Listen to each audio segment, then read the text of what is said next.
it's MK, and I've got another Baby Got Scraps layout for you guys today, and I'm combining this with Stitches and Stencils, which is a series that Sandy and Janet and myself put together every fourth Saturday of the month. And I have pulled out this stencil that Sandy created in her shop, Scrapping Reflections, and then I also pulled out my prototype of the stitching rulers. They look like poo, but I promise if you order them, they won't. But I'm going to use one of these stitches from my stitching rulers. You get 10 to choose from. And so I just chose one. I've also already picked out 5 photos. And then I have a bunch of leftover Christmas scraps that were from the winter and wood grain series from December, and I'm going to put it all on a white cardstock so that way I have plenty of room to play with my stencil. I'm still in a rut, so I'm going to pull out my Build-A-Page with dice, and I'm going to write down what it is that I will be rolling today. Now, I'm going to speed this up a little bit because this is my 3rd video, and I don't know if it gets a little redundant and boring for you guys. Especially in slow-mo, because I tend to do everything kind of slow these days. So what I do for Build-A-Page with dice is I have a list from 2 to 12, because with 2 dice, it's impossible to roll a 1, and I roll it 5 times. So I'm going to write down every number that I roll. So this one is a 5, and 5 is chipboard. And then I also roll an 11, and that is conveniently 5 to 6 photos, which I already picked out 5 photos. Then I rolled a 9, and a 9 is 1 to 2 photos. And I decided that that is not what I'm going to do, so I'm going to re-roll, and then I got a 7. And 7 is die cuts or cut files. And then I rolled an 8, and an 8 is the alpha thickers. And then I rolled another 8, and so I thought, no, I don't need 2 alpha thickers. So I re-rolled, giving me some stickers. So I thought, oh, that's perfect. So then I'm going to do a double dice roll. Now my double dice roll is a list 1 through 6. And that way I only use 1 dice for each category. And my top category is embellishments that I have an abundance of that need to be used up. And then my bottom list is tools that I seem to ignore. Now, my first double dice list, which I keep handy, is basically just something that I put together, and I wanted to mix it up between tools and embellishments, and that wasn't working very much for me because 3 out of the 12 numbers were all the same: brads, sequins, flare, and enamel dots. So I just thought, I can't do that anymore because I seem to have always be rolling that, and that was always my choice, and in my brain they're all the same. So I put all of those under one number and picked several different things that are in my stash that need to be used up that I tend to ignore in my stash because I have either them in different places or I have them in mixed in, and I just don't think to reach for them anymore. They were trendy, but I never got I got on the bandwagon, but then never really liked the bandwagon. All right, so I am going to build my background, and what I did was I lightly did my stars because I thought that I didn't want them too bold and bright, and then I went a little crazy with the splattering. I splattered black at first, and then I thought, oh, a good greeny teal would look cool, so I pulled out an Altenew spray and splattered that, and then I thought, oh, I really want red. And I love the big drops of red. I didn't want teeny tiny little drops of red. So I pulled out my shimmer brush from close to my heart and splattered a bunch of big red dots. Well, then my stars got lost. So now I'm going back through and heavily inking this. I believe this is mustard seed, you guys. I think that's the color that is just my favorite Tim Holtz yellow, if I'm being honest. So I'm going to go ahead and re-ink my stencil, and I just placed it on top of what I already had. I'm okay if it shifted slightly because honestly, they were so light you couldn't even see them to begin with. And then I'm going to go ahead and lightly ink the edge just so that way it has a finished look instead of a stark white border. Now, I didn't need to necessarily do all 4 edges because 2 of the edges are going to be covered up with pattern paper, but I didn't know what edge I was going to be starting with in the first place. So I'm going to take this leftover. Now, this piece of paper here is from a Stampin' Up! Christmassy pack. I'm not really sure exactly which one. I apologize. But I played with it all during December, so I'm sure that I said its name at least once in one of those videos. So I'm sorry, you guys, that's a cop-out. But they come with a package, like a cardboard cover that has the name on it, and once I open up the package, I get rid of that cardboard cover and then completely forget what the name of the collection is called. So I do apologize, but I know that it is, I want to say, about 2 or 3 years old. So it's not a recent collection. And then this vellum piece is actually from Vicki Boutin, and I believe it was from her Merry and Bright collection from 2 years back. So yes, my Christmas supplies are uber old, because I have told myself I'm not going to buy any more collections until I am done, or at least dwindle down what I already have. And this year, I actually did that. I am down to probably 6 or 7 pieces of paper. I do have a lot of embellishments, but in my defense, I do like to heavily embellish my Christmas layouts. I don't know why. So I'm okay with having a lot of embellishments, but I'm proud of how much I used up during December during our winter and wood grain series. Excuse me, the frog decided to show up. So this red piece of cardstock is actually a foundation. Excuse me. Oh my goodness. I am so sorry, you guys. But that was actually from the summer porch paper, the red paper from 49 and Market, and I just added it to this collection to this set of papers because it matched the red stars really well in the vellum paper. This striped paper is actually really uber old, from close to my heart. It came in I think it was called Blast Off. It came in a cute little rocket ship collection. It was one of my favorite collections by Close to My Heart. Oh my gosh. I think all I have left are these these red stripes. I actually ended up with quite a few because they used to sell in bulk, and you could get... they had 2 different options of bulk back in the day. And so I ended up with 5 or 6 of these red sheets. And because when I used to buy in bulk, I used to split with other demonstrators. So yes, I love me a striped paper, you guys. They're just the perfect touch when you feel like you're missing something. Always reach for stripes. So I'm going to just go ahead and put a tiny little border between my vellum and my green paper.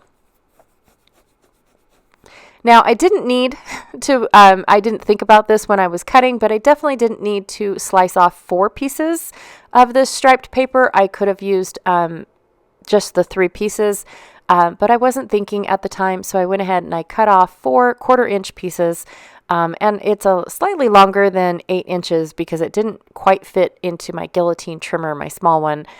So yeah, I definitely had to take the security out of it.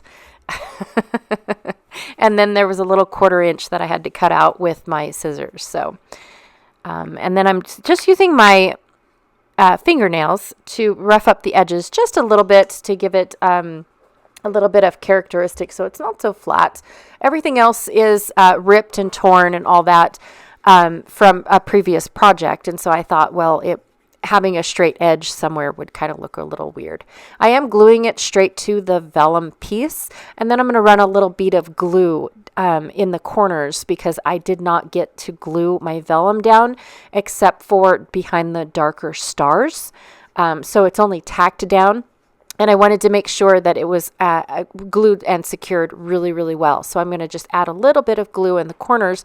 I don't want to go all the way up because it's actually going to be where I'm sewing. So before I start stitching, I was going to go ahead and map my photos. So I went and did that off camera, and I knew that this video was going to be super long with the stitching. I did cut this part out quite a bit, but I also cut out matting my photos as well. So I take a corsage pin. It has a big giant pearl on the back. And I like the pearl because it's not a pokey end of like a stick. I've seen some people actually use a thumbtack. Now I haven't ran out and bought a thumbtack, but the corsage pin works really well. It is a little too long, in my opinion, for this type of project, and I bent it trying to go through all of those layers in certain spots between the striped paper, the vellum, the green, and then when I got to the red paper, it was very difficult to poke through with that corsage pin. So I definitely recommend something either a little bit stronger for poking, or a thumbtack might actually work because it has that flat end on it. All right, and then I do like to use all 6 strings or I don't know, flosses, strings, threads through my needle. I just like how big and bulky it was, or it is, and it just looks more full on the page. And so what I do is I actually pull out, so there's 6 strands on the spool, and then I split them in half and then fold my thread in half so that way I have a loop at the end. That way I don't tie any knots in my paper. So there is the end result for my stitching. I'm pretty excited. It was fun to do. And then I'm going to split my photos up and have my horizontal photos on one side and my vertical photos on another side. Now, interesting story. I do say that this is my favorite Christmas movie.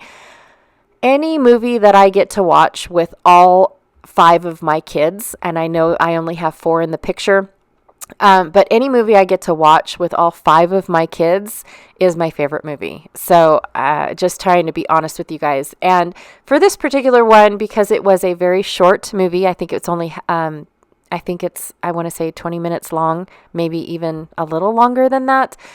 We FaceTimed my eldest, and she watched it with us. So she had her copy at home. I sent her a copy of this as well.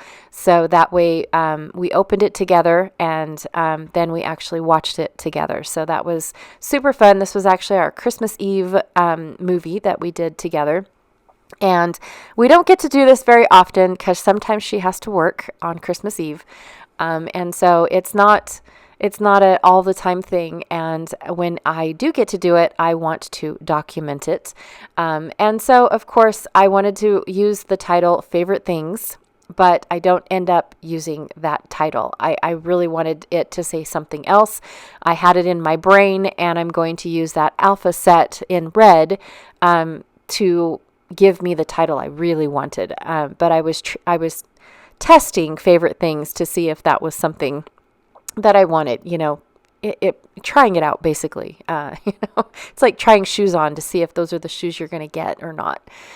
So yeah, that's basically how it works. I thought I had a picture of us FaceTiming, and she had her movie playing in the background as well. But I didn't find that picture, and I'm not sure if the picture that is being held, you can see someone's thumb. I don't know if that's my thumb or if that's my daughter's picture, sharing it with me that she received her video, and that we can watch them together. So I don't really remember. I apologize, but I guess I could pretend because Cora is not pictured in the pictures, right? So it is kind of weird, but that is the story. And I'm going to put 2 journaling spots so that way I can try to briefly tell that story that we were watching this movie with Cora via FaceTime. And I absolutely, sometimes I don't like technology and the advancements that we're taking. And other times I don't know what I would do without it, being so far away. And especially when all of my kids, so my boys are just getting ready to graduate one right after another. And I'm going to be grateful for technology there too, because I don't know where they're going to end up. And so it's going to be nice being able to visit with them and see them through technology. It's not just a voice on the phone type of thing. So, so I'm grateful for that part of technology, but I just wish it would slow down just a little bit and stop being so competitive. Some of us just can't keep up. All right, so I am going to end up like what Sandy says all the time. More is more. This layout definitely turns into one of those more is more layouts. I do end up pulling in some flair from Scrap and Happy Studio. I picked these up last year from her Christmas release last year, and they're her junket ones, which they're smaller than her regular canvas flair. They are still a canvas flare, but they have almost like a chipboard backer piece, and so they flatten out really super flat. I absolutely love them, and they're distressed, just like what I enjoy seeing. And so I couldn't help but put 2 of them on. I could have just done with 1, but I thought, no, I think I need 2. So I went ahead and I added 2 little flare. I'm not sure what.